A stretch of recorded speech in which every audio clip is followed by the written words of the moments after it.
Welcome to Dad's Revenge, where quiet men prove that patience is a strength. Each story here is about a father who is underestimated, disrespected, or betrayed by the very people who should be protecting him, and how that father finds his own way to mend things. Welcome to today's story. On the morning of my only daughter's engagement party, I was polishing the same jeweler's loupe my father left me 40 years of gold dust, worked deep under my fingernails. It was a small thing, that loupe brass gone soft and dark at the edges from 3 generations of thumbs. There was a hairline crack across one lens that I had never bothered to fix. Through it, the whole world looked a little fractured, a little less than perfect. I suppose that should have told me something. 20 minutes later, I was folded into the trunk of my own car, a hand crushed hard over my mouth. That was the moment I stopped being her father and became the only witness to my own burial. Let me go back to the loupe, because I need you to understand the man I was that morning. My name is Walter Fuller. I am 68 years old, and I built Fuller Fine Jewelers from a rented bench in the Providence Jewelry District into something worth more than $1 billion. I did it with these hands. Not with a trust fund, not with a family name, not with a diploma in a gold frame. With flux and solder and a loupe and 40 years of never once cutting a corner. That morning I stood in front of the mirror in my dressing room, tying a silk bow tie I had bought for the occasion, and I felt something I had not felt in a long while. I felt proud. My girl, my Delaney, was getting engaged. The party was set for a mansion out in Newport, the kind of place with old money soaked into the walls, and I had a gift waiting for her that would have made most men's eyes water. I had made her a ring, not bought, made. I had gone down to the old bench myself, the one I keep in the back of the flagship store, on a whim of sentiment, and I had set a stone I had been saving for 30 years. A stone I had once meant for her mother. Autumn has been gone 10 years now. Cancer took her slow, the way it takes the good ones. And I had learned to carry the missing of her the way you carry an old injury, quietly in the joints on cold mornings. But making that ring, I felt close to her again. I imagined Autumn standing behind me at the bench, one hand on my shoulder, watching our daughter's ring come to life under the torch. I remember thinking as I buffed the band to a warm shine that some things you cannot buy at any price. Loyalty, blood, a daughter's love. I believed those 3 things were the same thing. I believed I owned all 3 free and clear the way I owned the store. I was a fool, but I did not know that yet. I heard Rodney's footsteps in the garage before I saw him. Rodney Brooks had been my driver for 11 years, a Marine before that, a wall of a man who moved quieter than anyone his size had a right to. He had carried me into an emergency room the night my heart first faltered 3 years back, and had never once mentioned it since. He had never asked me for a raise, never once traded on what he had done. He was, I thought, the hired help, a good man on the payroll. I would learn that morning how wrong that small cheap word was. He came through the door from the house fast, too fast, and there was something in his face I had never seen. Rodney did not scare. I had watched the man stare down a hijacked loading dock without blinking, but his eyes were wide now, and his jaw was tight, and he crossed the garage to me in 4 long strides. "Sir," he said low and urgent, "I need you to trust me, right now, no questions." Rodney, what in the world? "Please, Walter." He had never once called me Walter. 11 years, always sir, always Mr. Fuller. The sound of my own first name in his mouth stopped me cold the way a wrong note stops a song. "There is no time. You need to hear this yourself, or you will never believe it as long as you live. Get in. Get in and stay quiet, and whatever you hear in there, do not make a sound." He had the trunk of the Rolls open, the old silver Phantom, the one I only brought out for the days that mattered, and I understood dimly that this was going to be one of those days, though not in any way I could have dreamed. Every sensible bone in my body told me to refuse. I was Walter Fuller. Men did not put me anywhere I did not choose to go. I had spent a lifetime being the one who decided, the one who set the terms and named the price. But there was something in Rodney's voice, some raw terror in a man who did not know how to be afraid, and it reached a place in me older and deeper than pride. I climbed in. The last thing I saw before the lid came down was his face apologizing without a single word.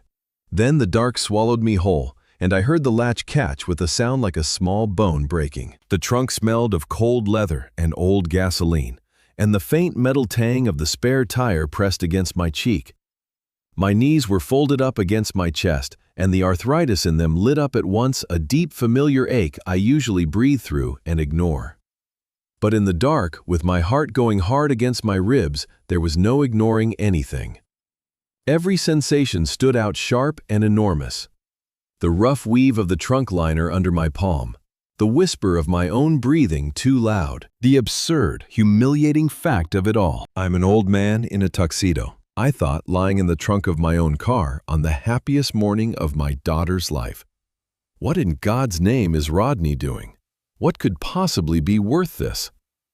Part of me was already rehearsing the apology I would demand, the calm and terrible way I would ask him to explain himself once this was over. Then I heard the garage door, the big motorized door groaning up its track, letting in a wash of warm summer air I could feel even through the metal. And footsteps, heels, the sharp, confident click of a woman's heels on the concrete coming closer. I knew that walk. I would have known it anywhere on this earth. I had taught those feet to ride a bicycle on a summer driveway. I had carried them sleeping up 2 flights of stairs more times than I could ever count. Delaney, I almost called out. The word was halfway up my throat, her name, ready to turn this whole ridiculous business into a story we would laugh about at the party for years to come. Then a second voice reached me, a man's voice, and something in my daughter's tone as she answered pinned the word to the back of my mouth and would not let it go. Well, a man. Smooth, impatient, close. Is it done? And my daughter Delaney, in a voice I had never once heard her use in 28 years, a voice with no warmth in it at all, said the words that ended my old life. Not yet. Has the old man signed the papers or not? Has the old man signed the papers or not? I lay there in the dark and let those words settle into me, the way molten gold settles into a mold, filling every hollow, taking a shape that could not be undone. The old man. She meant me. My Delaney meant me. I told myself I had misheard. A father will tell himself anything. Maybe it was business, some deal I had forgotten.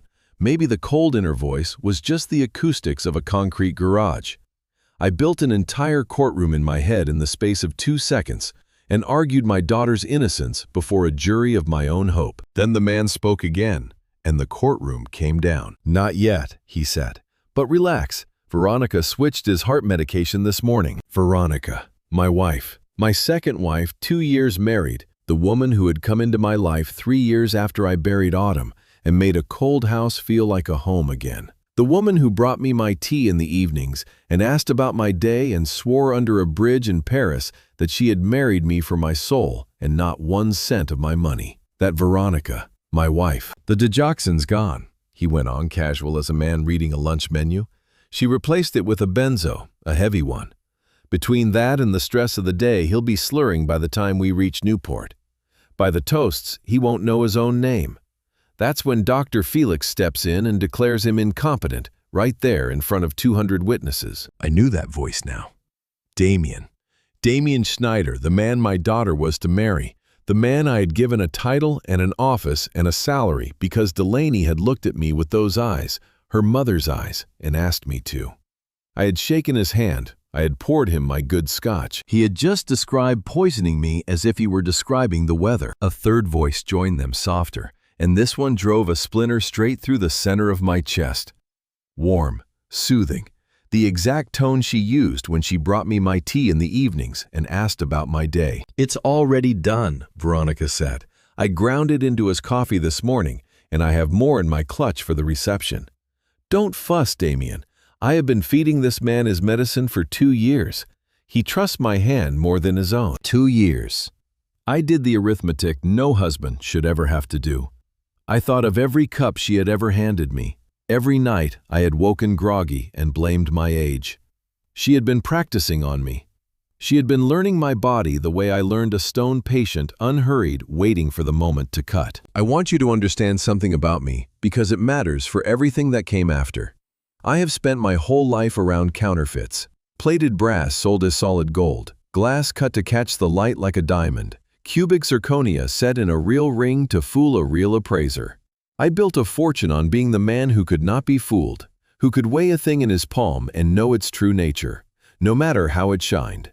And here I was in the dark, learning that the three people closest to me on this earth were the finest counterfeits I had ever encountered, and I had worn them next to my skin for years, without once holding them up to the light. "What about after?" Damien said.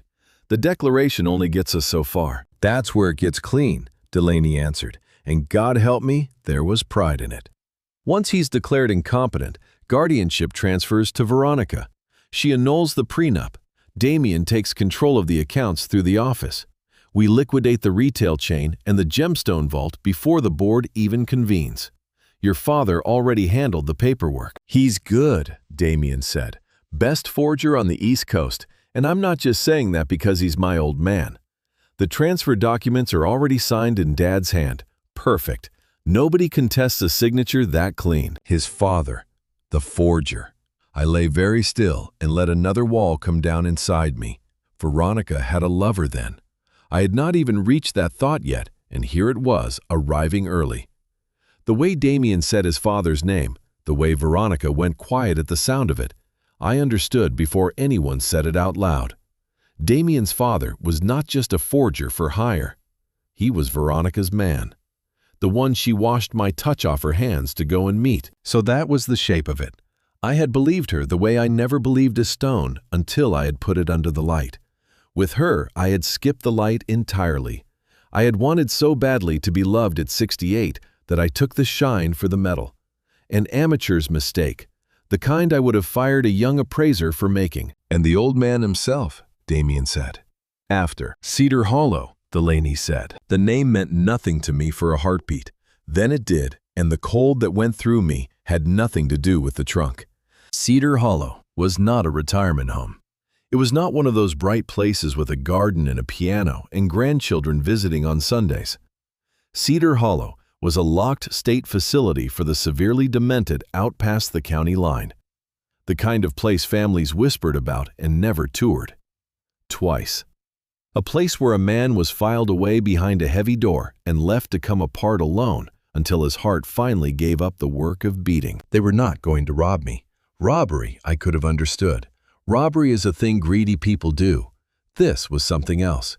They were going to erase me, take my mind on paper, take my name, take my hands, and lock the man I was inside a room with a small barred window and spend the 40 years of my life while I rotted there, still breathing, forgotten. I bit down on the inside of my cheek until I tasted blood, warm and metallic, and I welcomed it.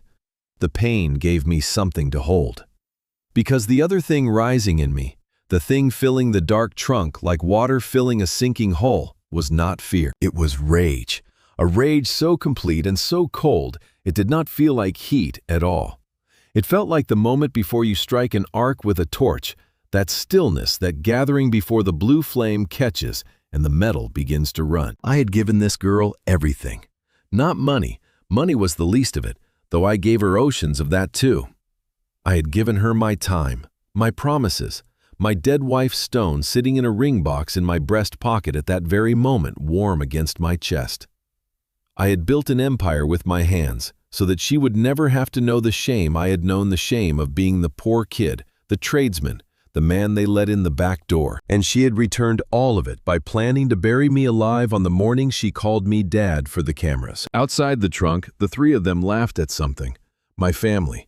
Laughing in the sunlight while I lay in the dark of a coffin they did not yet know I was awake inside. "Come on," Veronica said. "The caterers need me, and Walter's going to wonder where his loving wife has gotten to." Her heels clicked away. The others followed. The garage door began to rumble back down, and in the dark, Walter Fuller, the old man, the counterfeit's mark. The mourned and buried patriarch opened his eyes wide and began very quietly to think. The garage went silent, that heavy silence that comes after a door seals shut. I lay in it and counted my own heartbeats, forcing them to slow, the way I had taught myself to slow them across a negotiating table, when the other side was bluffing and I needed to see it in their eyes. Then footsteps again, one set, this time quick and light. The latch popped, the lid swung up, and daylight poured in over me like water over a drowning man. Rodney's face hung above me, gray with worry. He got a hand under each of my arms and lifted, and I came out of that trunk the way a man comes up out of deep water, gasping, blind, my legs gone useless beneath me. He held me up against the fender until my knees remembered their job. I could not speak at first. I stood there with one hand flat on the cold silver of the car that was to have been my hearse, and I looked at this man, this driver, this name on my payroll I had never once thought about past the word loyal. "You heard it," I finally said. It was not a question. "Every word, sir." His jaw worked. "I'm sorry. I'm so sorry. I couldn't just tell you. If I'd come to you 3 weeks ago and said your daughter and your wife were planning to poison you and lock you away, what would you have done?" I said nothing because we both knew. "You'd have fired me," Rodney said quietly. "You'd have defended her to your last breath. So I needed you to hear it with your own ears. There was no other way you'd ever believe it." He was right. That was the terrible part. If any man alive had brought me that story yesterday, I would have thrown him out of my house and slept soundly that night, certain of my family, the way I was certain of the sunrise. 3 weeks ago," I repeated. "You've known 3 weeks?" "I've suspected longer." He reached into his jacket and drew out a small black digital recorder no bigger than a cigarette lighter. "I put a second one of these on the sun visor of the Rolls a month back after I saw Veronica meet a man at a motel out on Route 6. Twice. I followed her. I know it wasn't my place, sir, but you'd been good to me, and something was wrong in this house, and I could smell it." He pressed the recorder into my palm. It was warm from his body. I closed my fingers around it, and I understood that I was holding the most valuable object I had ever owned, and it had cost $12 at a drugstore. "It got all of it," Rodney said. "The garage, just now, every word they said." I looked down at the little machine, then up at him, and something in my chest that had been clenched like a fist since the trunk lid closed loosened just slightly, just enough to let me breathe. "Why?" I said. It came out rougher than I meant. "Why do this for me, Rodney? You could have said nothing. You could have driven the car today and collected your check and let it all happen, and no one would have ever known you knew. It would have been easier, safer. Nobody blames the driver." Rodney's face did something then that I will not forget as long as I live. It went hard and quiet, the face of a man being asked to explain something that should not need explaining. "You carried me once, sir," he said. "The night my boy was in the hospital 2 winters back. You didn't have to. You sat in that waiting room with me until dawn, and you never told a soul. A man remembers who sits with him in the dark. He looked me dead in the eye. I've buried men who died so I could stand here breathing. I know exactly what loyalty costs, and I know exactly what it's worth. It isn't for sale. I have shaken the hands of senators. I have closed deals that moved more money in an afternoon than most men see in a lifetime. And I tell you honestly, no handshake, no deal, no honor I was ever given moved me the way those plain words did, spoken in a garage by a man I had paid a salary to and never once truly seen. I had spent a fortune trying to buy the devotion of my own blood, and here it stood, freely given on a payroll line I had never bothered to read. I put my hand on his shoulder. My eyes were wet, and I did not care. "Thank you," I said.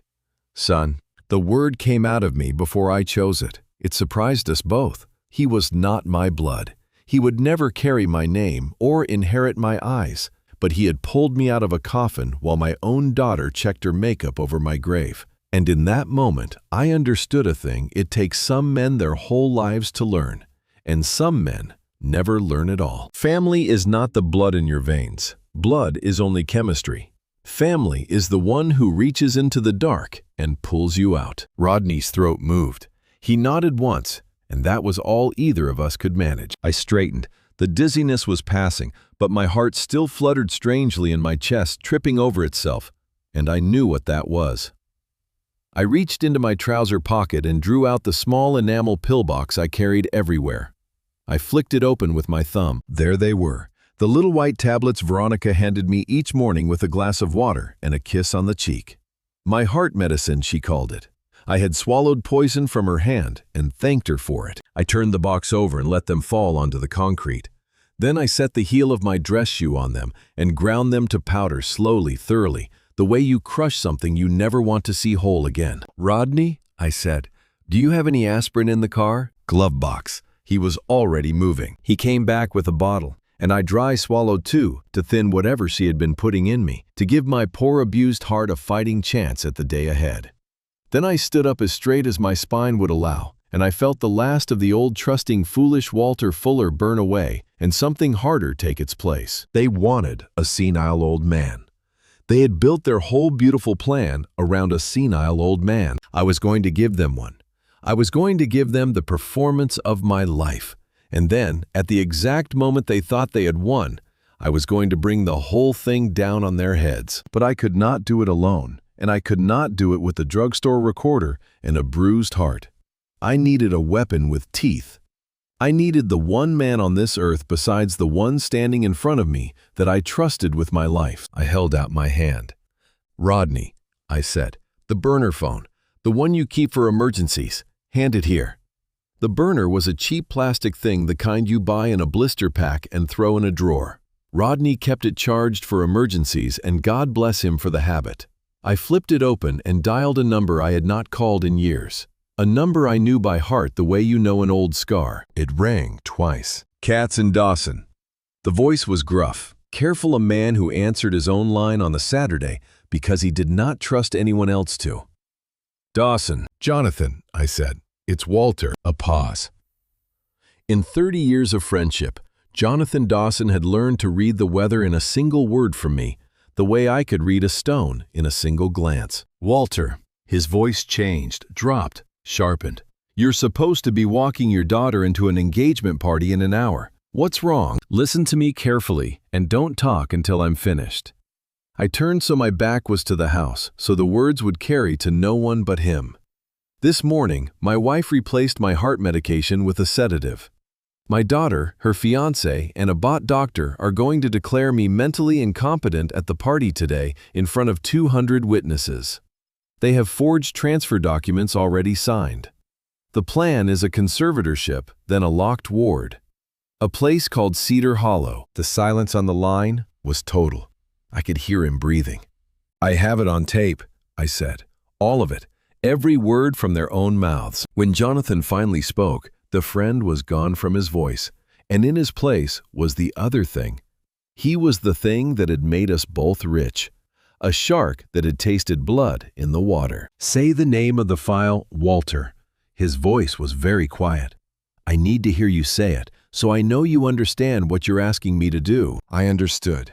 God, I understood. Years ago, after Autumn died, when I was a rich widower with a young second wife and a daughter I could deny nothing, Jonathan had sat me down and made me build a trap. A doomsday instrument, he had called it. A legal mechanism to be triggered only in the event of the unthinkable kidnapping extortion. A coerced attempt to seize control of the estate against my will. We had drafted it, signed it, sealed it, and I had prayed I would never have cause to speak its name. I remember arguing with him about it at the time. I told him he was being morbid, that I had a family, that a man does not build a fortress against his own children. Jonathan had looked at me over his glasses and said one thing I never forgot. "Money, Walter, doesn't turn people into monsters. It just turns off the lights so you can't see the ones who always were." I had laughed at him. I had signed the papers to make him stop lecturing the way you humor an old friend. I never once believed I would need it. That was the whole trouble with me, laid bare in a single sentence. I never once believed. "The ironclad protocol," I said. Jonathan let out a slow breath. "You know what that does. Once I pull that trigger, there's no putting it back in the bottle. It moves everything. It's irrevocable, Walter. Not hard to reverse. Impossible. You'll be turning the whole thing over, and you can never take it back." "I know exactly what it does," I said. "That's why I built it." "Then say it again, clearly, for the record I'm about to start keeping." "Jonathan Dawson," I said, and my voice did not shake. "I am the victim of an attempt to seize my estate through fraud poisoning and a coerced psychiatric hold. As of this moment, I am invoking the ironclad protocol. Bring the file, bring the forensic accountants, and bring the original prenuptial agreement, the one with the infidelity clause. Every page. I heard him already moving a chair, scraping back keys in his hand. "There's more," I said. "Do not come to that party as a guest. Come as my attorney with everything you've got.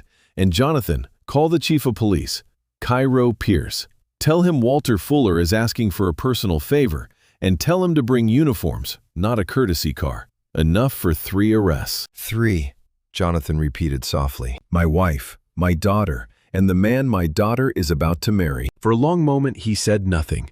When he spoke again, 30 years of friendship came back into his voice just for a breath. "Walter, I'm sorry. I've known that girl since she was in pigtails." "So have I said. "Give me 2 hours, Jonathan. 2 hours, and then walk through the door and end it." "I'll be there," he said. And the shark came back. "Hold the line together until I am. Don't sign anything. Don't drink anything. And whatever they do to you in that room, remember it. Every insult, every hand they raise. A jury eats that up." "I intend to remember all of it," I said, and hung up. I handed the phone back to Rodney. My heart was still stumbling in my chest, but my hands, I noticed, had gone perfectly still. It is a strange thing, but the moment I stopped being prey and became a man with a plan, the tremor left me entirely. The body knows the difference between fear and purpose. Rodney was watching me with something like awe. "What now, sir?" "Now," I said, "we go to a party." I looked at my reflection in the black glass of the car window. Silver hair, good suit, an old man who had just been left for dead. And I began deliberately to build the mask. I let my shoulders round forward. I let my mouth go slack and my eyes go vague and wandering. I let a small tremble into my lower lip. In the window, a frightened, failing old man looked back at me, and he was very convincing because I had spent the last hour learning exactly what they saw when they looked at me. "They want a senile old fool," I said quietly, "so that is what they'll get. Right up until the moment they don't." "And me?" Rodney asked. "What do you need from me in there?" This was the part that mattered. I turned to him. "They've disconnected my microphone for the toasts," I said. "Damien made sure of it. Veronica said as much on the tape. They want me to stand up there and mumble and fail with no way for the room to hear me clearly." I gripped his forearm. "I need you to find the sound system in that house. The main board, the speakers, all of it. And I need you to make sure that when I finally decide to speak, every single soul in that room hears me. And Rodney, hook that recorder into the main feed. When the time comes, I don't just want to tell them what my family did. I want to play it." Rodney's grim face split into a slow, wolfish smile, the first I had seen from him all morning. "Consider it done, boss." I took a breath and turned toward the door that led back into the house, into the nest of them, where I would smile at the woman who poisoned me and embrace the daughter who sold me and shake the hand of the man who wanted me buried. "Make sure of it, son," I said, my hand on the door. "Make sure that when I speak the whole world hears every word." The dressing room upstairs smelled of lilies and floor wax and something underneath it chemical and faint that I would come to know very well before the hour was out. Veronica was waiting by the window when I shuffled in playing her part before I had even closed the door. She turned, and her face rearranged itself in the space of a breath, worry blooming where something colder had been. It was a masterful thing to watch, now that I knew to watch for it. One instant, a woman doing arithmetic, the next a devoted wife whose husband had frightened her by wandering off. "Walter, darling." She crossed the room, heels sharp on the hardwood. "Where have you been? I was about to send someone. You look pale. Are you feeling all right?" I looked at her, and I made myself do the hardest thing I did all day. Harder than the trunk, harder than the tape. I made myself look at the woman I had loved, the woman whose hand I had held under a bridge in Paris, and I let no part of what I knew reach my eyes. Instead, I let my jaw hang loose. I let my gaze drift to a point past her shoulder, unfocused, lost. "I couldn't find the library," I mumbled. "I wanted the book, the one about the old ships." She sighed, and it was a sound of such practiced, weary patience that I understood she had been rehearsing my dementia longer than today. "The library is downstairs, Walter. We are on the second floor. We have lived in this house for 15 years. She took my arm, and her grip was not gentle. She steered me toward the velvet chair in the corner the way you'd steer a piece of furniture that had learned to walk. "Sit. You're flushed. You need to stay calm for Delaney. It's her big day." I sat, and I let my eyes, half-lidded, drift to the side table where a crystal decanter of red wine caught the morning light, and beside it, a single glass already poured. I looked at that glass, and out of 40 years of habit, I reached up and adjusted the loupe I still wore on a cord beneath my collar. And for the briefest moment, I brought it to my eye the way I do without thinking when I want to see a thing truly. Through the cracked lens, the glass of wine split into two, one real and one its shadow, and I thought, that is exactly right. There is what she is pouring, and there is what is in it. I had spent my life learning to see the second thing. I had simply never turned the loupe on my own house. "Here." She lifted the glass and brought it to me, and her smile was tight and did not reach her eyes at all. "Drink this. It'll settle you. A little wine for the nerves." I took it with a trembling hand. I made the crystal rattle against my ring. Up close beneath the deep smell of the wine, there it was, that faint chemical tang bitter as an almond that I had noticed the moment I entered the room. I raised it to my lips. She watched me the way a hawk watches a field utterly still waiting. I tilted the glass. I let a small mouthful pass my lips, and no further, holding it under my tongue, the bitterness blooming there, foul and metallic and unmistakable.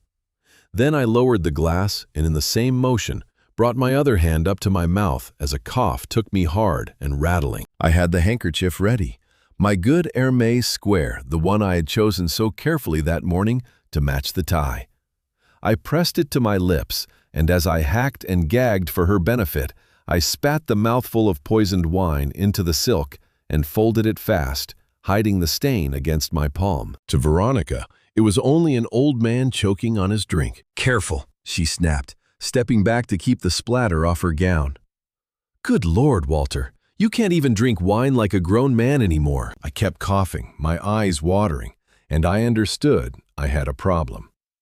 There was still most of a glass of poison in my hand, and she would stand over me until I finished it. I could not set it down. I could not refuse. I had to make the refusal look like an accident. So I let the coughing become a tremor, and I let the tremor run down my arm, and I opened my fingers. The glass fell. It seemed to take a long time turning in the light, and then it struck the edge of the Persian rug and burst, red wine and glass exploding outward across the fine wool and the hem of my trousers. "No!" Veronica shrieked, and the mask came off, all the way off. She stared down at the ruin of her timeline, and her face went a deep, ugly red, and the doting wife was simply gone, as if she had never been. "You clumsy old fool," she said. The slap came out of nowhere. It was not hard, not enough to bruise, but it landed sharp across my cheek with a wet crack, and my head snapped to the side. I sat there, the heat of it spreading across my face, and I will tell you the truth because I promised myself I would tell all of it. It was not the poison that hurt. It was not even the shame of a hand raised to me in my own family's house. It was that some small, stupid 68-year-old part of me, some part that had held her hand in Paris and believed every word, still loved her even then, even knowing everything. And that part felt the slap and understood finally and completely that it had loved a thing that was never there. You cannot grieve a person who never existed, but my God, you can grieve the believing. I raised a shaking hand to my cheek and let my lip tremble, and my eyes go wide and wet with a fear I did not feel. "I'm sorry, Patty," I whispered, using the pet name she hated. "It slipped. My hand, it just slipped. Look at this mess." She grabbed a towel from the vanity and flung it at me. "Clean yourself. You look like a child who wet himself. I cannot wait until tonight is over." She knelt not to see if the glass had cut me, but to blot the wine from the rug, muttering under her breath. Useless, completely useless. Just get him through the day. Then she stood, smoothed her hair, and looked at me with a contempt so pure there was not even hatred left in it. Only calculation. I was an obstacle, a thing to be stepped over on the way to a vault. "Stay here," she said. "Don't move. Don't touch anything. I'm getting another glass, and this time you are going to drink it." She walked out. The lock clicked behind her. Alone, I drew the ruined handkerchief from my palm and unfolded it, looking at the dark stain soaking the silk. Then I folded it again carefully and slid it into the inside pocket of my jacket next to the recorder. It was not a handkerchief anymore. It was Exhibit A. The limousine door closed beside me with a deep final sound more like the seal of a vault than the start of a celebration. Inside, the air was cold and still and heavy with Delaney's perfume, the same scent I had bought her last Christmas, a scent that once meant my little girl playing dress-up and now filled the narrow space like something poured over the top of a coffin. She sat across from me in a pale gray dress worth more than my first year of rent, her thumbs moving fast across the glass of her phone. She did not look at me. She had not looked at me since the car pulled away from the house. I studied her profile in the passing light. She had Autumn's chin, Autumn's dark eyes. But her mother's eyes had held the warmth of a lit window on a winter road, and my daughter's fixed on that screen held nothing at all. I want you to understand that I knew by then exactly what she was. The tape had told me. And still a father is the last man on earth to give up. So I tried one last time. Call it foolishness. Call it a man reaching into a fire because he cannot believe the child he raised is truly gone. Delaney, I said, and I let my voice waver, an old man's tremor. Do you remember the first ring I ever made? Her thumbs did not stop. What? The first one. Before the stores, before any of it. Your mother and I had nothing. 2 rooms over a laundry and a winter so cold we slept in our coats. I took a scrap of gold I'd saved filings, really swept up off the bench where I apprenticed, and I melted them down on a borrowed torch at 2 in the morning so no one would see me using the shop's gas. I made her a band no thicker than a wire. It wasn't much. It wasn't even round quite, but I made it with these hands. And when I put it on her finger, she cried, and she wore it until the day she died, even after I could have set her in diamonds the size of teeth. I looked down at my hands, at the gold dust that never quite washes out of the creases, no matter how a man scrubs. My own father had hands like these, cracked, burned across the knuckles. Hands that built things and never once held anything they hadn't earned. I used to be ashamed of them when I was a boy. I thought the men in clean suits were the real men. Then I spent my whole life trying to give you a world where you'd never once have to feel small the way I felt small. For a moment, I thought I saw it. A flicker, some small softening at the corner of her mouth, the ghost of the girl who once cried because a bird had flown into a window. Then it was gone, and what replaced it was worse than cruelty. It was boredom. God, Dad. She finally looked up, and she looked at me the way you look at a television left on a channel nobody chose. Why are you telling me this now? Nobody wants that story, a ring made out of filings. She said the word as though it tasted bad. Do you have any idea how it sounds? The great Walter Fuller still bragging about being poor. That's your whole personality. The gold dust under the nails, the little bench in the back. It's embarrassing. You built a billion-dollar company, and you still act like a man who fixes watches in a strip mall. Each word was a small, precise cut, and she made them without heat, which is how I knew she meant every one. I only wanted, I started. I know what you wanted. She set the phone down in her lap. You wanted me to be grateful. You've wanted me to be grateful my whole life. Well, here's the truth, since we're doing truth in the car. I never asked to be your project. I never asked to be the poor man's redemption. You didn't give me things because you loved me. You gave me things so you could feel like you'd finally made it. So don't sit there dying of a broken heart over a wire ring. You made that ring for you, not for her, and not for me. And there it was. The cruelest thing about a lie is how much truth it can carry. Some part of what she said was true, and she knew it, and she used it like a blade she'd been sharpening for years. I did not answer. I could not. And in the silence, her phone lit up on her knee, face up, and from where I sat slumped and vacant, I could read every word. It was from Damien. It said, "Is the old goat drooling yet? Keep him awake enough to sign. Then we ship him." I watched my daughter read it. I watched her smile, a small private thing, and type back with quick, sure thumbs, and I read that too. He's fading, rambling about some ring. It's pathetic. Dr. Felix is in position. I'll have the pen ready the second Dad makes a scene. Don't worry about the drama, I've got this end handled. This was always going to be me. You just have to trust me to run it. I've got this end handled. This was always going to be me. I had walked into that car, believing my daughter was a girl led astray by a wicked man, a victim who might yet be saved. I left it knowing the truth that changed the shape of everything. Damien was not the architect. Veronica was not the architect.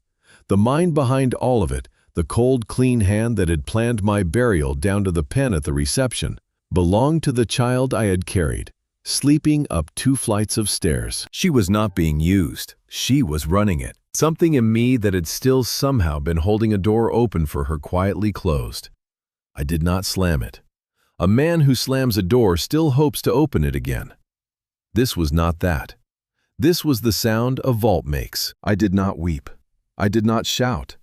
I simply, in the dark of that cold car, reached beneath my collar and drew out my father's cracked loupe, and I began to polish it against the lapel of my jacket. Slow circles. The way I had done 10,000 times at the bench across 40 years, whenever a stone came up false, whenever a deal went bad, whenever the missing of autumn rose up in me at the wrong hour. My hands knew the motion better than my mind did. They did it now, patient and even, while the rest of me broke apart very quietly in the dark and made no sound at all. It is a small thing polishing a lens, but a man has to put his hand somewhere when his heart is coming down. The car slowed. Through the window, I could see the mansion rising white and vast, cameras already flashing at the gates. Delaney picked up her phone, dropped it into her clutch, and turned to me. And the transformation was seamless, sickening, complete. The cold strategist vanished. In her place sat a radiant, loving daughter, her eyes shining with what any stranger would have sworn was joy. "Ready, Daddy?" she asked, her voice soft as sugar. I looked at the stranger, wearing my daughter's face. I reached into my pocket and touched the recorder, made sure the little wheel was still turning. "Yes," I said, and I let the old man's tremble back into it. "I'm ready." The mansion swallowed us the way money swallows everything quietly and completely. Delaney handed me off at the door like a coat she no longer wanted to carry, murmuring something to a waiting attendant about keeping an eye on her father. And then she was gone. Into the crowd, all light and laughter, and I was left to shuffle into the great front hall alone. The place smelled of lilies, hundreds of them banked in white drifts along every wall and stair, their scent thick and sweet and cloying. I knew that smell in my bones. They were the flowers we had buried autumn under 10 years ago. I stood a moment in the doorway and breathed them in, and wondered if it was a coincidence or whether some part of my daughter had chosen them on purpose. A private joke about the man they were about to put in the ground. I let my eyes wander the room, slow and vague, the wandering of a confused old man. But behind the vacant face, I was doing what I have always done best. I was taking inventory. And the inventory was wrong. I was looking for faces. My faces. George Halloran, who ran my Boston store for 20 years and once drove through a blizzard to open the vault for a customer's anniversary. The Petrosians, who had immigrated with nothing and whom I had staked to their own shop because I saw my father in them. And Miller. Above all, Miller Olson, my vice president, my friend of 30 years, the man who had stood beside me at Autumn's grave with his hand on my shoulder and said nothing. Because nothing needed saying between men like us. None of them were there. Not one. I scanned that glittering room twice to be sure, and every face was a stranger.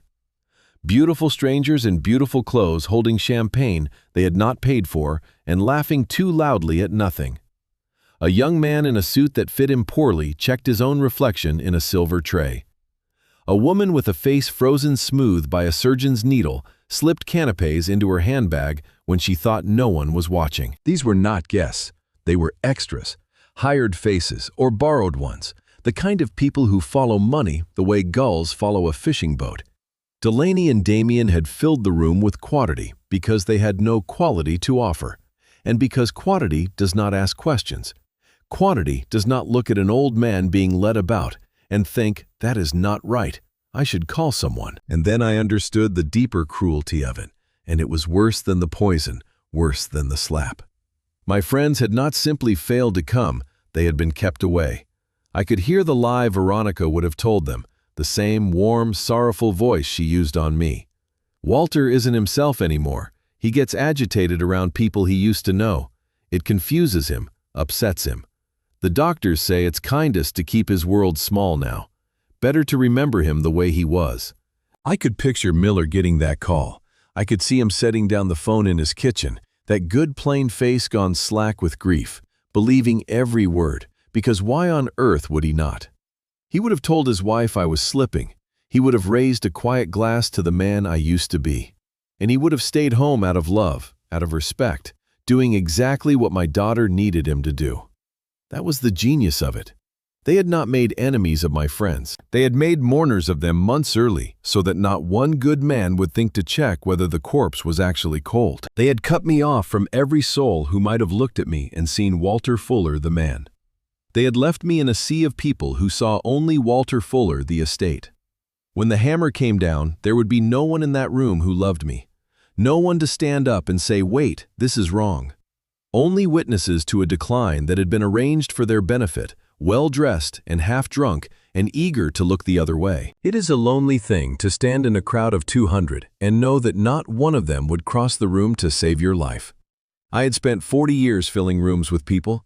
I had thrown parties, sponsored galas, put my name on hospital wings and scholarship funds. And it had come to this.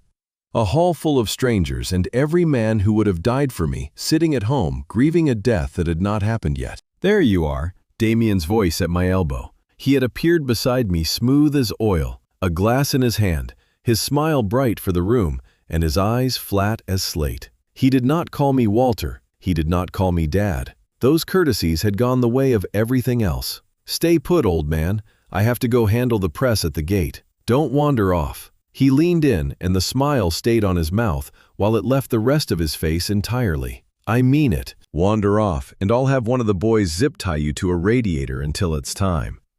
We wouldn't want you getting lost in a house this big. Might upset your daughter." He clapped me on the shoulder hard enough to hurt for anyone watching a son-in-law's fond gesture, and walked off high-fiving a man by the champagne fountain. I stood there and let the fury settle and cool in me, folding it down small the way I fold everything now, into a tight, bright coal I could carry without being seen to carry it. I needed a moment. I needed to be away from all these eyes, to check the recorder, to see the little red light still faithfully burning, promising me that every insult was being kept. I shuffled toward a hallway off the main hall, head down the picture of a man looking for a quiet corner or a bathroom he would probably forget the way back from. A gilded sign pointed toward a guest washroom. I made for it. I had just reached the door when I heard footsteps behind me, unhurried, and caught the heavy scent of expensive musk cologne. I did not have to turn around to know who it was.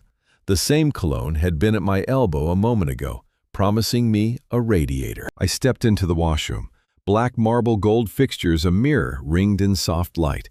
I let the door begin to swing shut behind me. It did not shut. A hand caught it.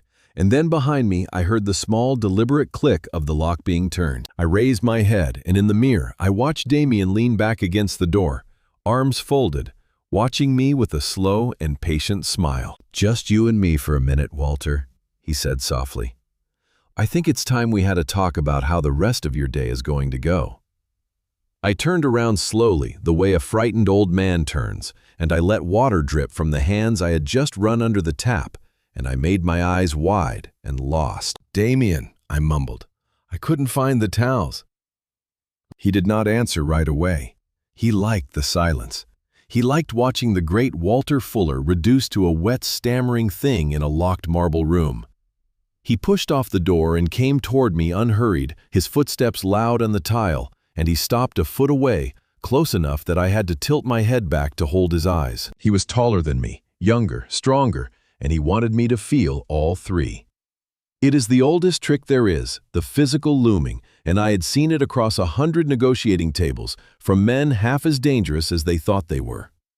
But I had never had it used on me in a locked room by a man who believed I was already halfway to a padded cell. And I will tell you what I saw looking up at him, because it is the kind of thing a lifetime at the bench teaches you. I saw a man wearing quality he had not earned. Everything about Damien was expensive and nothing about him was real. The suit was cut for a better man. The watch was loud, the kind a man buys to be seen owning. He was plate over base metal, and he had gotten this far in life because most people never bother to scratch the surface. But I had spent 40 years scratching surfaces. I knew exactly what he was worth down to the ounce, and it was almost nothing. "You know," he said, "when I first met you, I was actually nervous. The Lion of Providence built an empire out of nothing. I thought, there's a man who sees everything." He smiled. "And here you are, drooling into a marble sink. Turns out the great Walter Fuller is just a scared old rabbit who got lucky with a jewelry stand." I let my lip tremble. Inside, I was very still. I have found that men who talk this much are men who need to hear themselves win. So I let him. "Why?" I whispered, giving him what he wanted, the confusion, the hurt. "Why are you doing this, Damien? I gave you a job. I welcomed you into my home." He laughed, a short, hard bark of a sound. "You gave me a cubicle and a salary that wouldn't cover my bar tab, and you thought that made me yours? You thought you could keep me on a leash the way you kept everybody. But here's the thing you never understood, old man." He leaned closer. "Delaney and I, we're hungry, and you're just the meal that doesn't know it's on the table yet." Then he reached up, and his hand went to my collar, and for one sick instant, I thought he meant to strike me. Instead, his fingers found my bow tie. "Let me fix this for you," he said, almost gentle. "Can't have you looking sloppy for your big moment." He began to straighten the tie. And then he did not stop. He drew the ends. He kept drawing them, and the knot climbed tight against my throat and tighter until it bit into my windpipe, and the air stopped. This was not part of any act. He was choking me. Not enough to kill, just enough to teach. I want to tell you what happened inside me in that moment, because it is the truest thing I know about myself. As the room began to darken at the edges, and my hands came up on their own to claw at his wrists, I did not think about dying. I thought about Autumn. I thought about her cool hand on my forehead the night my heart first failed, and I thought about my father's burned knuckles, and I understood with a strange calm that I was not afraid of death. I had made my peace with death sitting beside my wife's bed for a year. What I was afraid of, the only thing, was dying. As a rabbit, as a fool. As a quaint old tradesman, a man like Damien could throttle in a bathroom and feel nothing. I had spent my whole life proving I was more than the poor kid they let in the back door. And here was the back door come for me at last, wearing a $5,000 tuxedo and my daughter's ring in his pocket. That fear did what fear of death never could. It made me patient. "Listen to me, you senile old relic," Damien breathed against my ear, his voice a low venom. "When we walk out there, you smile, you sit where you're told, and when I put the papers in front of you at the reception, you sign. If you hesitate, if you stutter, if you so much as look at me wrong, I will make Cedar Hollow the last address you ever have. I'll pay the orderlies to forget your meals. I'll make sure you die in your own filth, alone, and it will take a very long time. Do you understand me?" He gave the tie one final, brutal jerk. Black spots swam across my vision. Then he let go. I sagged against the sink, hauling air into my burning lungs, coughing, my hands at my throat. And as I gasped, I let my fingers brush the front of my jacket twice, tapping the pocket where the little recorder sat with its patient wheel turning. To Damien, it looked like an old man clutching at his own chest. It was not. It was a man confirming that every word had been caught clean and clear on tape that would play in a court of law. "I understand," I wheezed. And I did. I understood far more than he knew. Because here is what a man like Damien never learns until it is too late.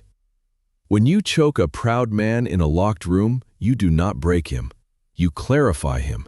You burn away everything soft and leave only the hard, bright center, the part that remembers exactly how it feels to have a stranger's hands at your throat in your own family's house. He thought he had shown me who owned me. What he had actually done was give me a wound I would carry into that ballroom and lay still bleeding. At the feet of 200 witnesses, he had taught me nothing about fear. He had only taught me one more time that I was not going to die quietly. Autumn did not raise a coward, and she did not marry one either. Good, Damien said. He stepped back, checked his watch, adjusted his own hair in the mirror, as if he had done nothing more strenuous than wash his hands. He looked perfect. He looked like a groom. He had just confessed to extortion, elder abuse, and conspiracy, and he was checking his teeth. "Wash your face," he said. "You look half dead, and we can't have you looking dead until the honeymoon's paid for." He unlocked the door and held it open, sweeping one arm in a mocking little bow. "After you, Dad." I straightened my jacket. I ran a hand under the cold tap and pressed it to my throat where the silk had cut. And I walked toward the door, and as I passed him close enough that only he could hear, I spoke in the cracked, broken whisper of a beaten old man. "Thank you for fixing my tie, Damien." He did not catch it. He did not hear the steel underneath the rasp, the promise buried in the courtesy. He only chuckled and clapped my aching shoulder. "Anytime, old man," he said. Anytime. He had no idea. He had just handed me the last nail, and that I was already in the quiet workshop of my mind, fitting it to the hammer. They had set a chair for me at the head table up on a low platform where the whole room could see the father of the bride, and they walked me to it the way you walk a man to a place he is not meant to leave. Veronica on one arm, Delaney on the other, both of them smiling for the cameras, both of them gripping hard enough to bruise. The ballroom was a cathedral of money, white silk swag from the ceilings, orchids spilling from every chandelier. 200 faces turned up toward us, glowing in the warm light. A string quartet played something soft. It was beautiful. It was obscene. Every dollar of it spent from a fortune they had already in their minds divided 3 ways. I sat where they put me, and I let my head loll, and I watched. Delaney took the microphone first, radiant, and thanked everyone for coming to celebrate her and Damien. The room applauded. Then a young woman I did not know, a bridesmaid named Sydney something, stood and gave a toast about love and destiny that meant nothing at all, and the room applauded that too. They were building toward something. I could feel it, the way you feel a storm change the pressure in a room. They were building toward the moment they put a pen in my hand. Then the master of ceremonies, a slick man with a radio voice, glanced at a card, hesitated, and smiled. "And now," he said, "a few words from the father of the bride. Mr. Walter Fuller." I felt Damien go rigid 3 seats away. This was not in the script. He half rose, waving a hand at the MC, drawing a finger across his throat, cut it. But the spotlight had already swung to me, hot and white and blinding, and 200 faces had already turned, and the machinery of the moment was already moving too fast for even Damien to stop. They wanted a scene. Fine, I would give them a scene, but not the one they had rehearsed. I pushed my chair back. The legs screeched against the parquet in the silent room. I used the edge of the table to haul myself up, trembling, the picture of a frail old man rising with great effort. There was a microphone on a stand before my seat, and I reached for it with a shaking hand and brought it to my lips. "My daughter," I began. Silence. The speaker gave nothing back. I tapped the head of the microphone. Nothing. They had cut it exactly as the tape had said they would. I tried again, my voice thin and lost. "Delaney, I want to say." Nothing. Not a sound reached the room, but the small dry rasp of my own breath and the clink of a fork somewhere in the back. And here is a thing I did not plan, a thing that surprised me even as it happened. Part of my mind, the cold, working part, knew the microphone was dead and knew to play the confusion. But another part, older and more stubborn, simply could not form the words a father is supposed to say. "Bless this union. Take care of my daughter. I love you both." I stood there with the dead mic in my hand, and I found I would rather have swallowed the poison than said one syllable of blessing over the 2 of them. My silence was an act. But underneath the act, it was also the plain refusal of a man who will not consecrate his own murder with his own mouth. So I let confusion flood my face. I let my lips move without sound.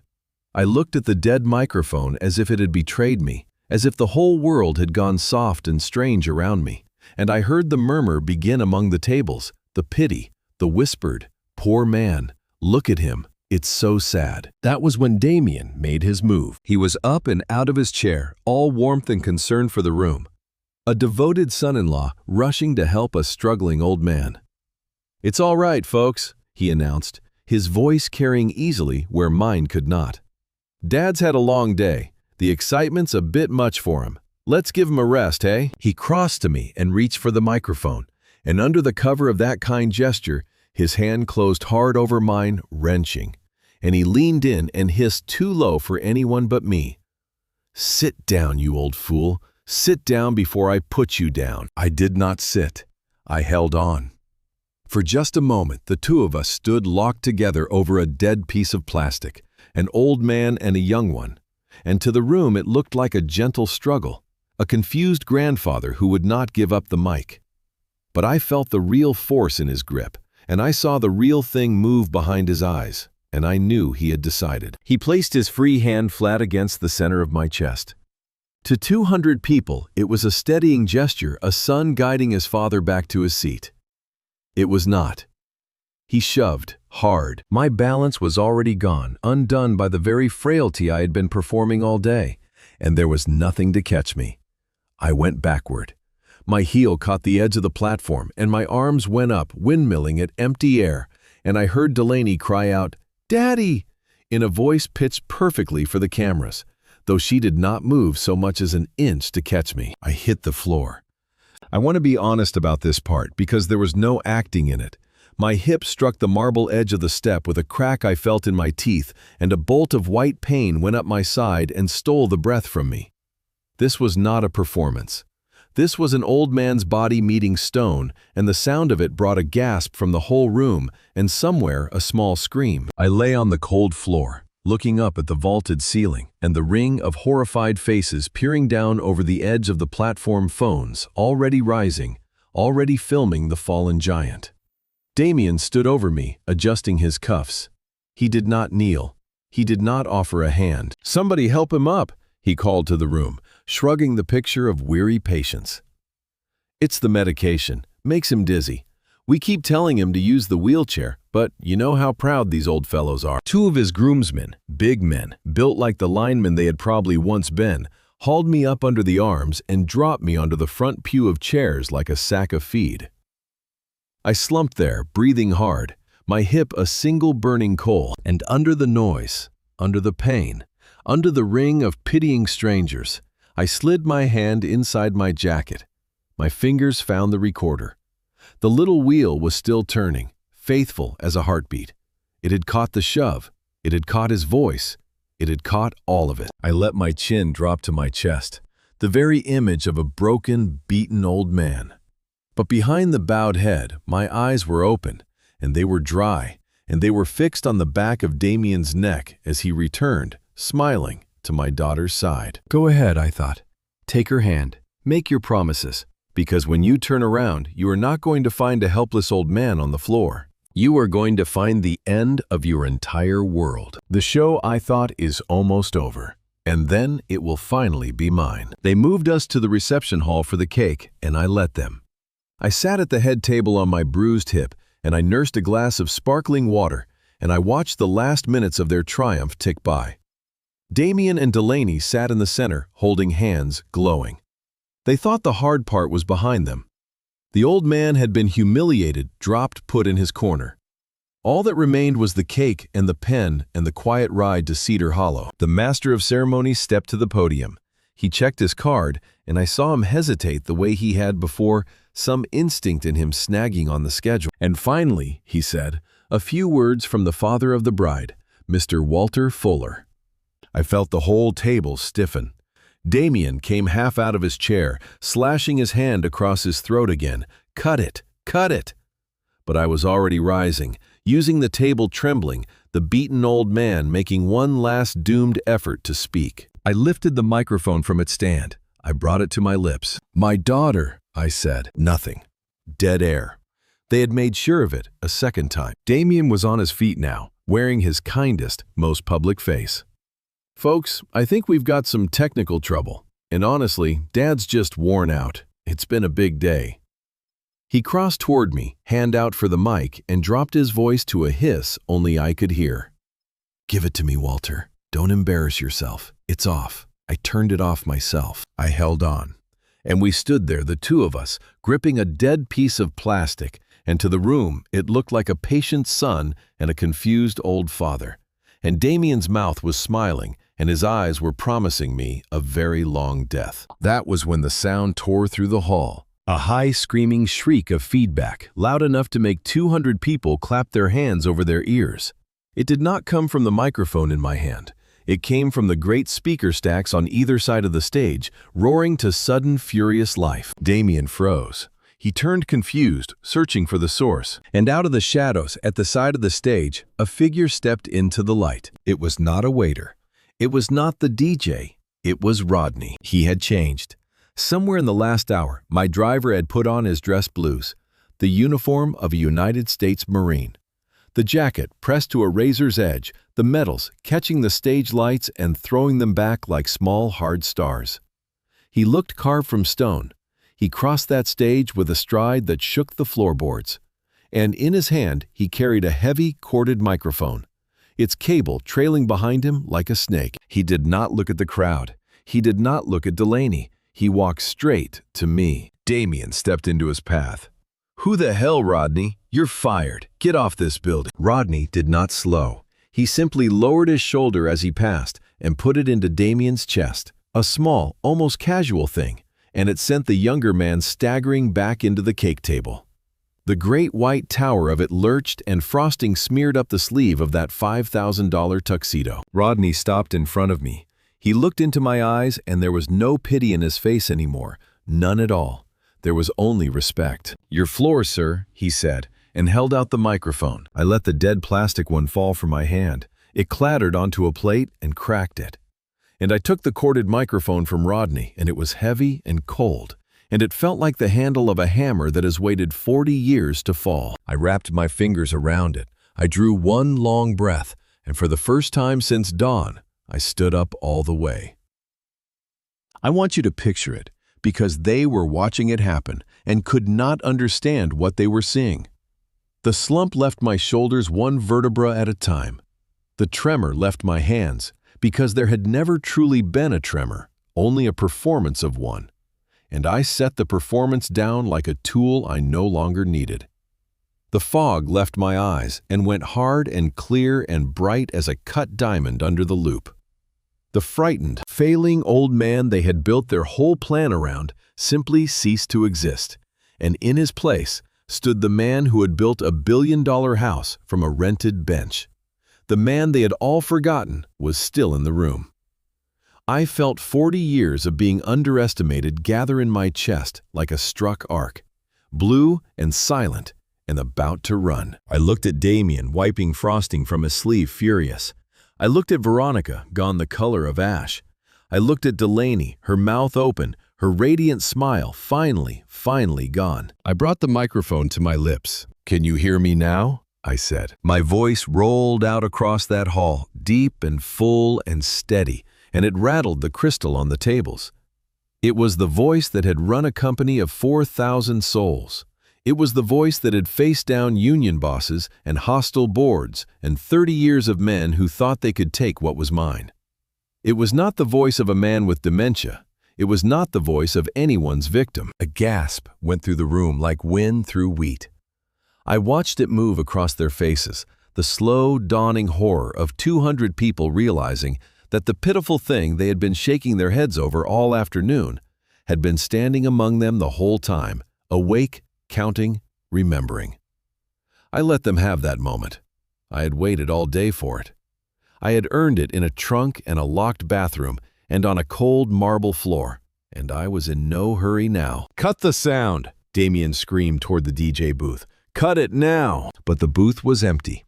In it stood another man in marine dress blues, arms folded, a friend of Rodney's named Kyrie, staring Damien down without a word. "I'm not finished," I said, and my voice drowned the boy out completely. I turned to face the room to the bankers and the hangers-on and the beautiful hired strangers. "You all came here today expecting a party, and before I go on, do me one kindness. Look around this room and find the person you would cross it for. Hold on to them tonight.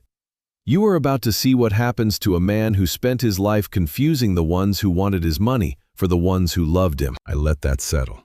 Then I turned to Veronica. "This morning," I said, "my loving wife handed me a glass of wine. She told me it was for my nerves. I reached into my jacket and drew out the folded silk stained dark, and I held it up so the whole room could see it, so the cameras could see it. But I did not drink it. I spat it into this handkerchief, and when the state lab tests this silk, they are not going to find wine. They are going to find enough benzodiazepine to drop a horse." The room erupted. Chairs scraped. Voices rose. Somewhere, a woman screamed. "Sit down," I said, and 200 people sat. I looked at their white faces, at my daughter gripping the tablecloth until her knuckles went bloodless, at Damien backing slowly toward the exit, at Veronica shaking her head. "No, no, he's lying." "Now," I said, and I nodded to Rodney in the wings. "Let's all watch the tape." Behind the head table hung a great screen, the kind they rent for weddings, and all afternoon it had cycled through photographs of the happy couple. Delaney and Damien on a yacht. Delaney and Damien in Paris. Two beautiful young people smiling in love, with the whole world laid out for them like a set table. The screen flickered. The smiling faces vanished. In their place appeared a grainy image in gray and black, a timestamp burning in the corner. 8:14 in the morning. And a place every person at that table recognized because it was the garage of my own home. The hall went dead silent. You could hear the air handlers hum. Then the audio came up through those concert-grade speakers, clear as a bell, filling the room to its gilded ceiling. "Has the old man signed the papers or not?" It was Delaney's voice, cold, impatient, unmistakably hers. And on the screen, the recording caught the shape of her walking into frame, caught Damien beside her, and 200 people looked from the screen to the living woman standing frozen at the head table and understood that they were the same. "Not yet," said Damien's recorded voice, easy as anything. "But relax, Veronica switched his heart medication this morning. By the toasts, he won't know his own name." Then Dr. Felix declares him incompetent. We get the conservatorship and we ship him off to Cedar Hollow tonight. I watched the mother of the groom, a woman who plainly had not known what her son was, press both hands over her mouth.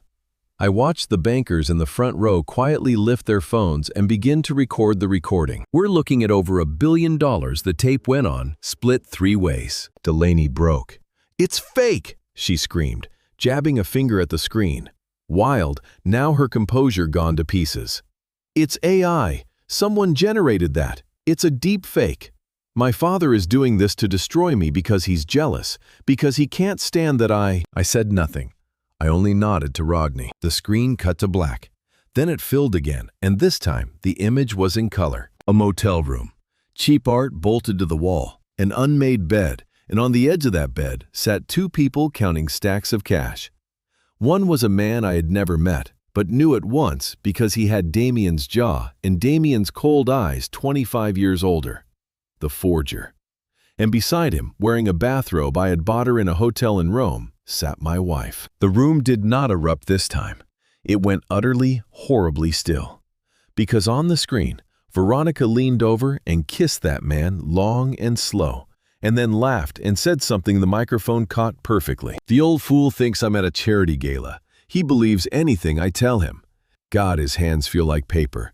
I have to wash mine every time he touches me." Then it froze there, my wife laughing on a motel bed 20 feet high, and for a long moment, nobody in that hall moved or breathed or spoke. I let the silence hold. I did not fill it. Some things need room to land, and I had learned across a long life that the cruelest wounds are the quiet ones. And in that quiet, I will tell you honestly, I did not feel triumph, not yet. I felt the strangest thing. I felt the 10 years since Autumn died fold shut like a book. Because I understood standing there that the woman on that screen had never once existed. I had not been betrayed by Veronica. There was no Veronica to betray me. There had only ever been a role played by a stranger for money in a house I had opened to her like a fool opening his own chest. You cannot mourn a person who was never there, but you can mourn the 2 years you spent believing. And I mourned them right then in the space of one held breath, and then I let them go. I looked at Veronica, and she was not screaming anymore, not denying anything. She was simply staring at her own face on that screen, at the truth of herself hung up in light for every society wife and rival she had ever tried to impress. Her mouth worked, no sound came. In all my years, I never saw a human being look so completely undone. Somewhere in the third row, a woman I recognized as Veronica's own sister rose halfway out of her chair, one hand at her throat, and then sat back down as if her legs had failed. I let them all sit in it a moment longer. Then I turned back to my daughter. "You said it was fake," I said quietly. "The tape, AI, a trick." I set the microphone down for a second and reached into my jacket, and I drew out a single folded document. The copy Rodney had photographed off Damien's own briefcase that morning while the man handled the press. The transfer papers, the forged ones. "Then let's talk about something that can't be faked," I said. "Let's talk about gold." I unfolded the page and held it up to the light. "You had my signature forged. Damien's father is the best forger on the East Coast, I'm told, and I'll grant him this, the signature is flawless. I couldn't tell it from my own hand." I turned the page so the embossed seal at the bottom caught the light. "But you made one mistake.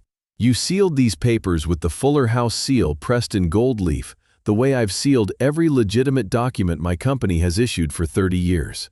And here is the thing none of you ever bothered to learn, because you thought the work I did with my hands was beneath you." I looked directly at Delaney. "The Fuller seal is struck in 22-karat leaf, always has been. My father chose that alloy the year he opened his first stall, because he said a family's name deserved the good gold, not the cheap kind. I never changed it. 40 years, every deed, every certificate, every appraisal that left my company sealed in 22-karat leaf." I tapped the page. "This seal is 18. You can see it if you know how to look. The color runs colder, the tone sits harder. Under a loupe, it isn't even close. And I have spent my whole life looking through a loupe." I lowered the page and let my voice go quiet, which in that silent hall was louder than any shout. "Your forger was an artist with a pen and a fool with gold. He could copy my hand down to the tremor, but he could not copy 40 years at a bench, because that cannot be copied, it can only be earned. And the one man on this earth who could have caught the mistake and fixed it for him is the very man the three of you spent all morning trying to declare too stupid to sign his own name." I looked directly at my daughter. "You were ashamed of these hands your whole life, Delaney. The gold dust, the little bench in the back. You called it embarrassing this very afternoon in the car. And it is the gold dust under these embarrassing old hands that just put a rope around your neck." She had no words. For the first time in 28 years, my daughter had nothing at all to say. And then, at the far end of the hall, the great double doors swung open. But it was not hotel security that Damien had been screaming for. It was a phalanx of uniformed police badges bright under the chandeliers, and walking at their head briefcase in hand came Jonathan Dawson, and beside him, Chief Cairo Pierce himself. "Nobody leaves this room," the chief said. "This is now a criminal investigation." The police did not rush the stage. Chief Pierce raised one hand, and the room went still under it. And into that stillness walked Jonathan Dawson, 30 years my friend, and 30 years my lawyer, in a charcoal suit, carrying the black briefcase I had asked him to bring. He climbed the 2 steps to the platform without hurry. He set the briefcase on the cake table beside the ruined white tower, and he clicked the 2 latches open. In that silent hall, the sound was enormous, like 2 shots fired. Delaney had gone very quiet, but I watched her, and I saw the animal calculation come back into her eyes, even now, even here. She was thinking that whatever happened to Damien, whatever happened to Veronica, she was still my daughter. She was still a Fuller. She still had the trust fund, the penthouse, the name. She was already, God help her, planning her recovery. Dawson drew a single sheet of paper from the case and held it up to the light. "For those who don't know me," he said to the room, "my name is Jonathan Dawson. I have been Walter Fuller's attorney for 3 decades. He turned to my daughter. "Delaney, I've known you since you were in pigtails, so I'm going to do you the courtesy of explaining this slowly." Explaining what she said. Her voice had gone thin. "You've spent the afternoon believing that if this scheme fell apart, you would still walk away a wealthy woman, his daughter, his heir, that whatever else happened, the money was family money, and family money finds its way home." He set the page down. I'm afraid you've been operating under a serious misunderstanding. It's my money, Delaney said. And there it was, the child underneath the one who had never once heard the word no. It's family money. The courts won't cut me off over a misunderstanding. I have the penthouse. I have the trust. You have nothing, Dawson said, and he said it so gently it was almost kind. He let that sit. This morning, he went on, at 8:30, while the three of you were in that garage discussing which sedative would make a grown man drool, Walter invoked an instrument he and I drafted 10 years ago. We called it the Ironclad Protocol. It is a failsafe built for precisely one situation, the situation you engineered today. It states in language no court can touch that the moment any person attempts to seize control of Walter Fuller's estate by declaring him mentally incompetent or by using any power of attorney obtained through coercion, the entire estate transfers automatically and irrevocably out of the family, not to Walter, away from all of us. It requires no judge. It requires no waiting period. It executed itself the instant Damien tried to have the chief here detain your father as a lunatic. The color was leaving Delaney's face the way water leaves a cracked glass. Transfers where? She whispered. Everything, Dawson said. The retail chain, the real estate, the gemstone vault, the investment accounts, and yes, Delaney, your personal trust which was revocable, a word I suspect you never read. All of it into a single irrevocable charitable trust. The transfer was confirmed by wire 11 minutes ago. He almost smiled. The sole beneficiary is the National Fund for Wounded Veterans and their families. A sound moved through the hall, not quite a gasp, more like a long exhale. 200 people processing a number none of them could hold.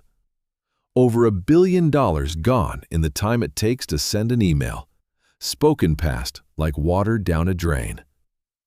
I saw one of the bankers in the front row close his eyes the way a man does when he watches something he loves get totaled on a highway. No, Delaney shook her head fast, a child refusing a fact. No, you can reverse it. Anything can be reversed. I'll get lawyers. I'll fight it. It's mine. It's supposed to be mine. It is irrevocable.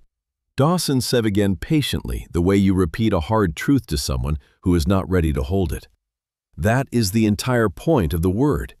There is no lawyer on earth who can bring it back because there is no legal door left to open. It is done. It was done before you finished your entrance down the aisle. The color was leaving Delaney's face the way water leaves a cracked glass. She turned to me then, and something broke loose in her, and the mask she had worn her whole life, the cool and lovely and calculating mask, came off in front of 200 people, and what was underneath was not evil. That was the terrible part. What was underneath was small, just a frightened, furious, empty young woman who had never been taught that the world does not owe you a life. You gave it away, she said. Her voice cracked to pieces. You gave over $1 billion to strangers. You'd rather burn it to the ground than let me have $1 of it? What kind of father does that? What kind of father? They are not strangers, I said. I took the microphone back one last time, and I did not raise my voice because I did not need to. They are people who understand what a word means when they give it. People who ran toward the fire while my own daughter stood over my open grave and checked her makeup. I spent your whole life trying to buy your love with things.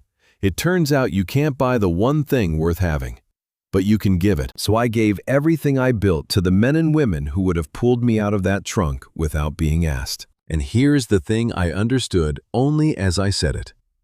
The thing I want you to carry away from all of this.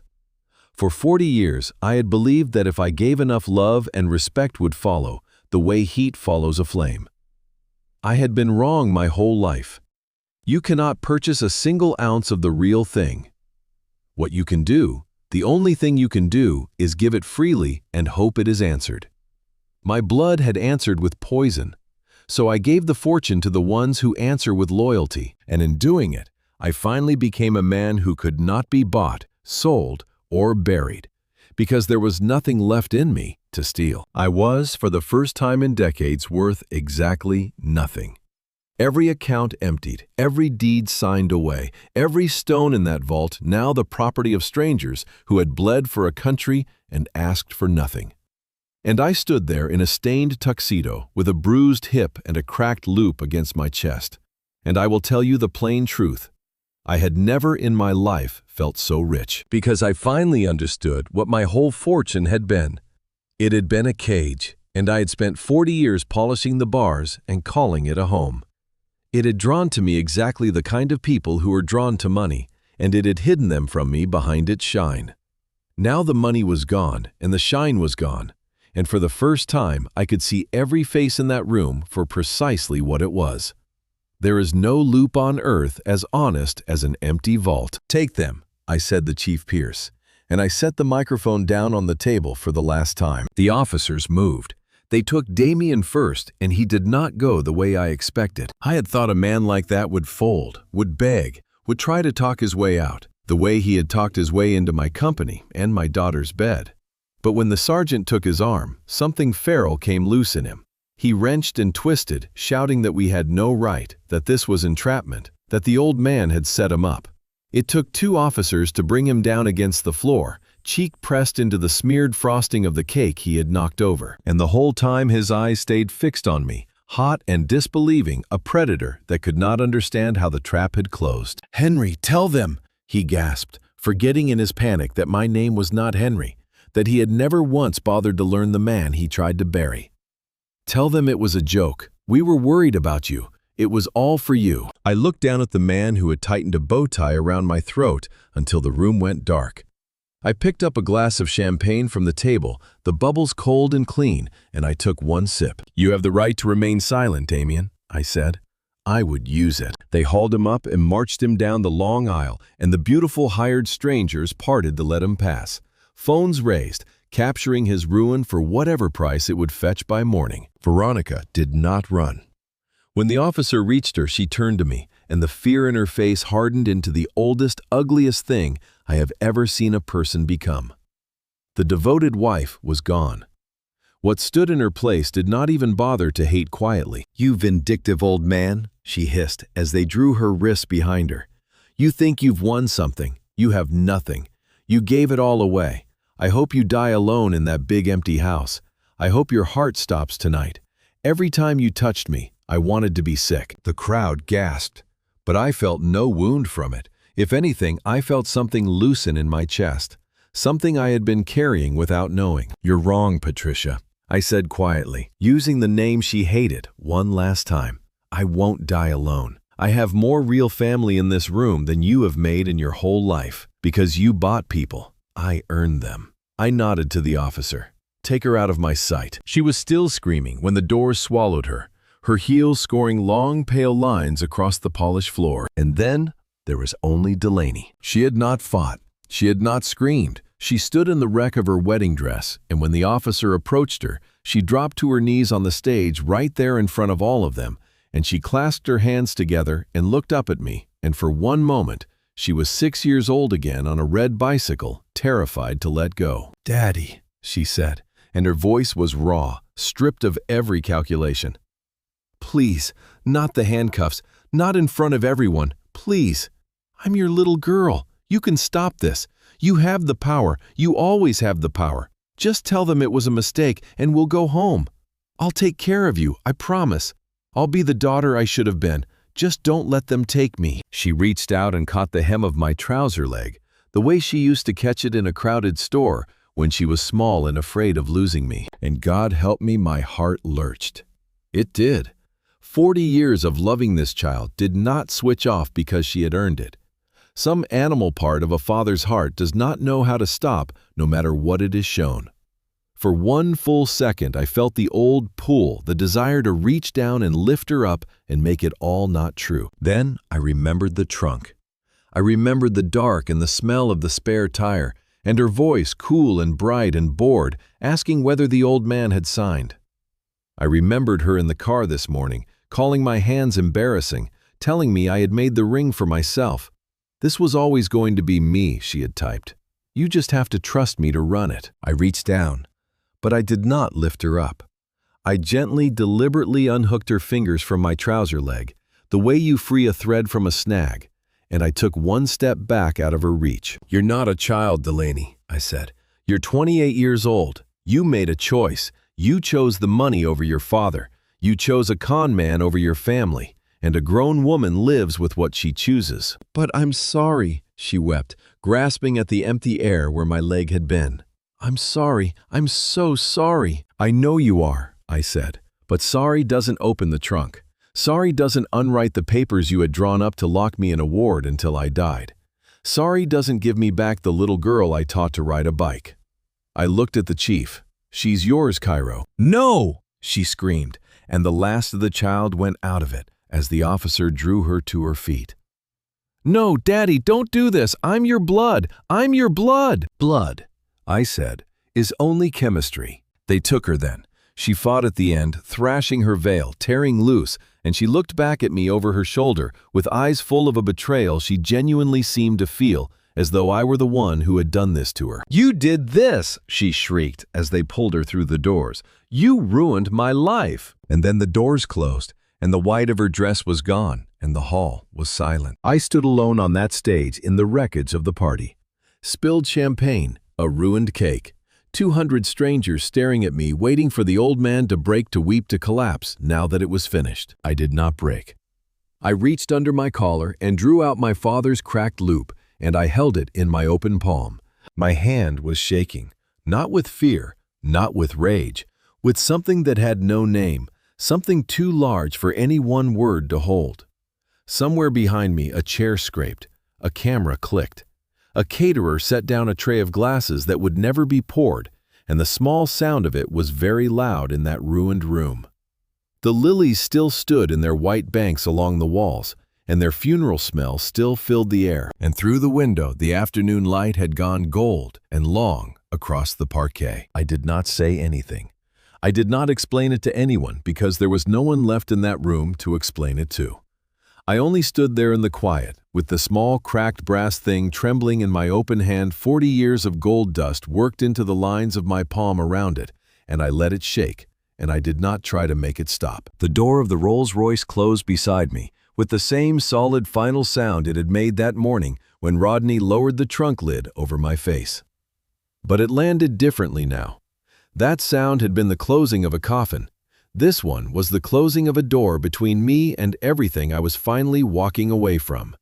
The sirens, the flashbulbs, the ruin of a family that had never truly existed. Rodney slid into the driver's seat.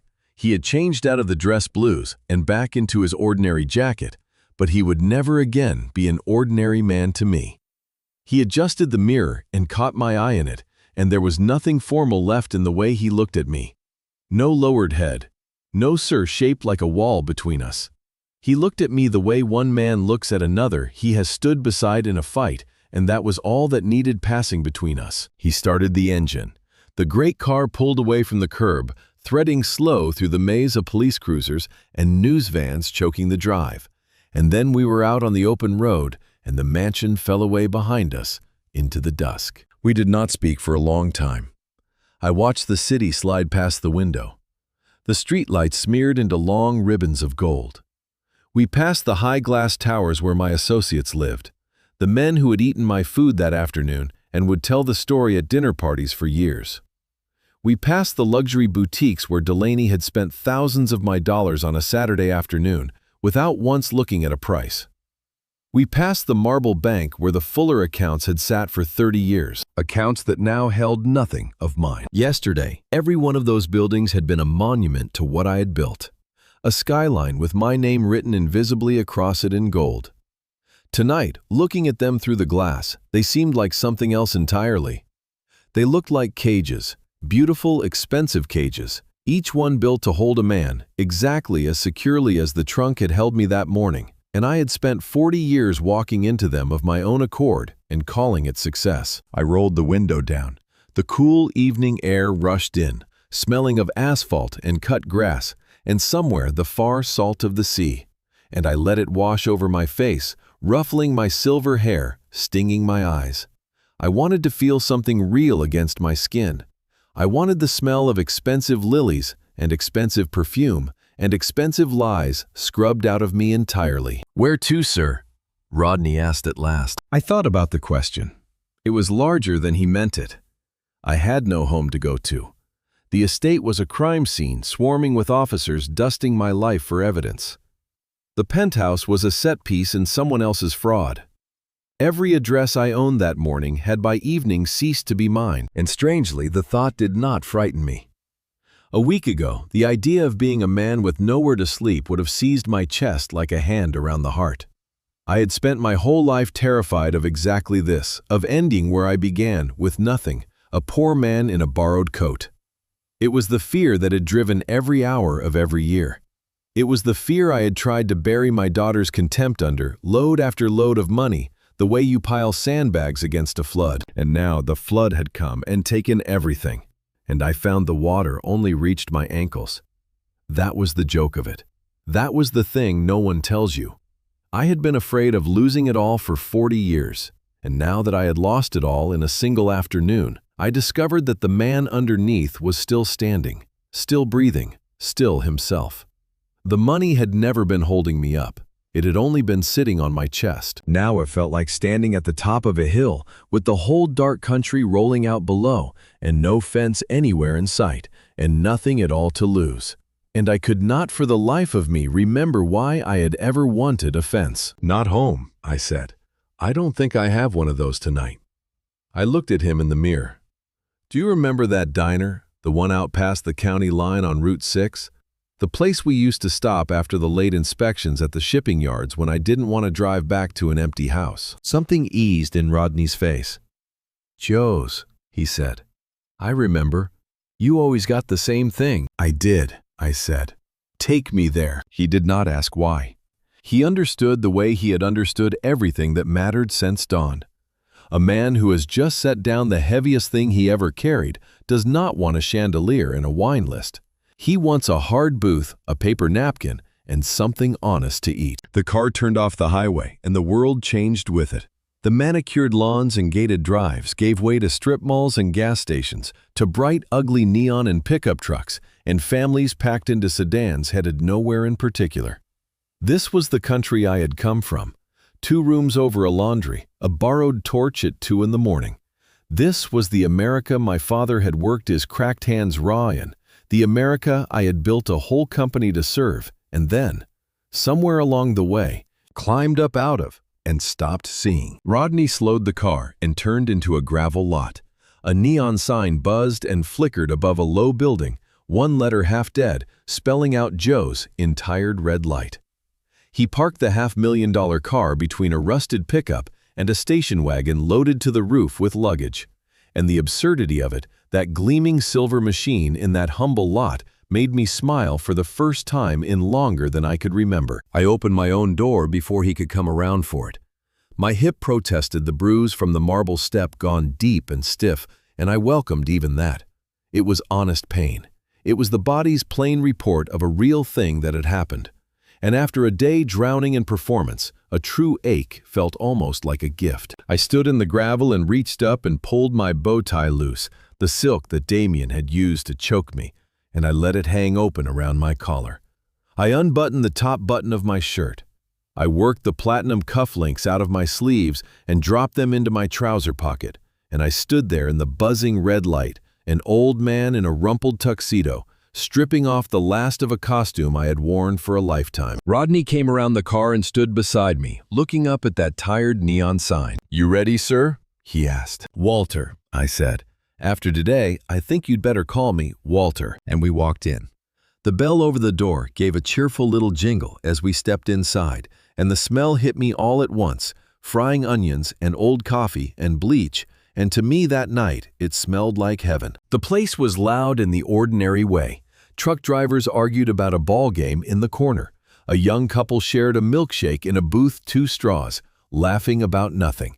A tired waitress wiped down the counter with a rag, and not one of them looked up.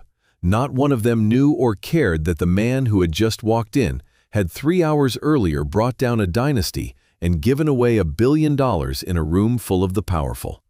Here I was nobody. Here I was just an old man in a rumpled tuxedo looking for something to eat. I cannot tell you what a relief that was. We took a booth in the back. The vinyl seat wheezed under me.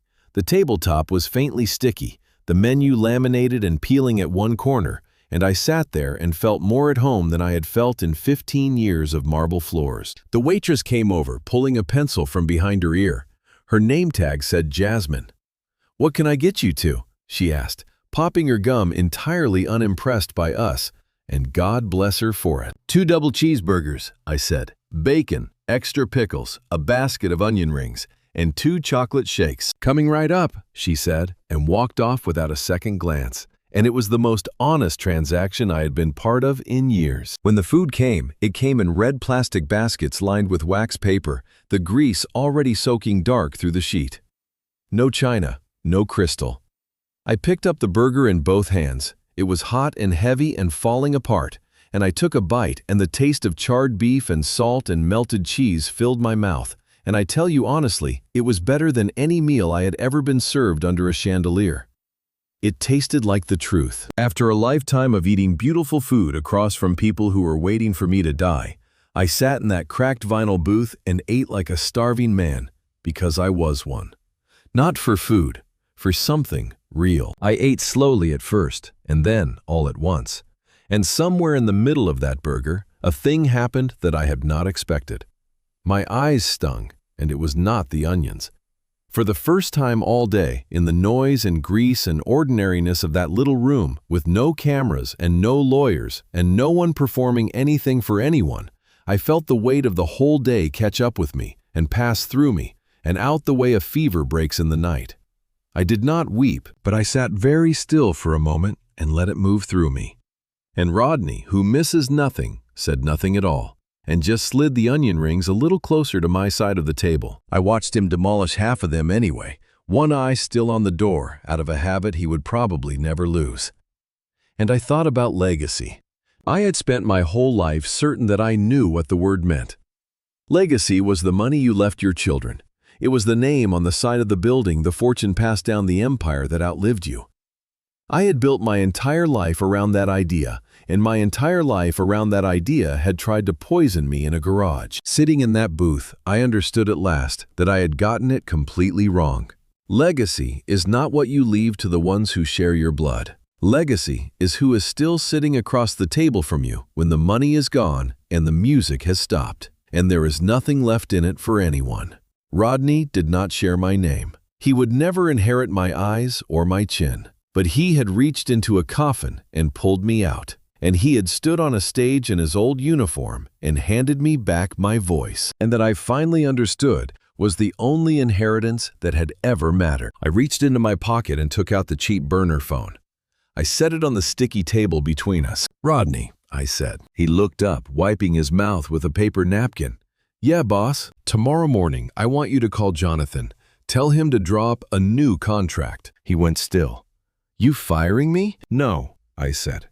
"I'm promoting you. I'm going to start something again. Not an empire, God no. Something small. Consulting maybe. Appraisals. Honest work. The kind a man can do with his hands and look himself in the eye after. I don't want to be anyone's boss ever again. But I need a partner. Someone who watches my back and tells me the truth." I looked at him. 50-50. Everything down the middle. Rodney stopped chewing. He set the napkin down slowly. "Boss, you don't have to do that. I was just doing my job." "You did a great deal more than your job," I said. "You gave me my life back. And I'm not offering it to you because I owe you, though I do. I'm offering it because there is exactly one person left on this earth I trust, and he's sitting in this booth eating my onion rings." I put out my hand across the sticky table. "Walter Fuller doesn't have much to give anymore. But what's left, I'd like to build with a man I'd trust in the dark." He looked at my hand for a long moment, then he took it. His grip was firm and calloused and honest, a working man's hand, my father's kind of hand. "Deal, Walter," he said. We finished the meal in a comfortable quiet. I paid the bill with a crumpled 20 I found in my trouser pocket, the only money I had left in the world that was truly mine, and I left the change for Jasmine, and it felt like plenty. Outside, the night had turned cool and clear. Out here, away from the city glare, the stars were sharp and countless overhead. I stood a moment in the gravel and just looked up at them, and I felt in my breast pocket the small, hard shape of a ring box, the ring I had made for Autumn, and set aside for a daughter who was gone now in every way that counted. I did not take it out. Some things a man just carries. I left my hand over it a moment, and then I let it go. I got into the car into the passenger seat where I intended to ride from now on. Rodney settled behind the wheel and started the engine, that great smooth purr, and looked over at me. "Where to now, partner?" he asked. I leaned back against the seat and closed my eyes, and I listened to the engine and to the plain, steady beat of my own stubborn heart, still going, still mine. "Just drive, Rodney," I said. "Let's see where the road goes." And the old silver car pulled out of that gravel lot and onto the dark, open highway, its headlights cutting a clean path through the night. Two free men, driving toward a morning that for the first time in either of our lives belonged to nobody but us. Somewhere out past the county line, in the pocket of a rumpled tuxedo jacket, hanging on a nail in a small, clean spare room, there is a cracked brass loop and a ring made of melted down filings thinner than a wire.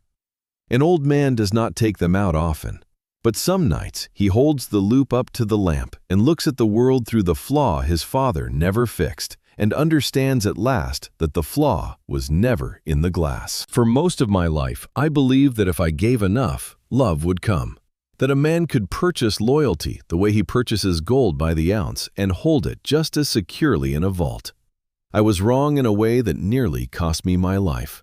The people who wanted what I had smiled the widest, and the man who owed me nothing reached into the dark and pulled me out for free. The question that haunts a man at 68 is not how much he is worth. It is who would still sit across the table from him if he were worth nothing at all. I know my answer now.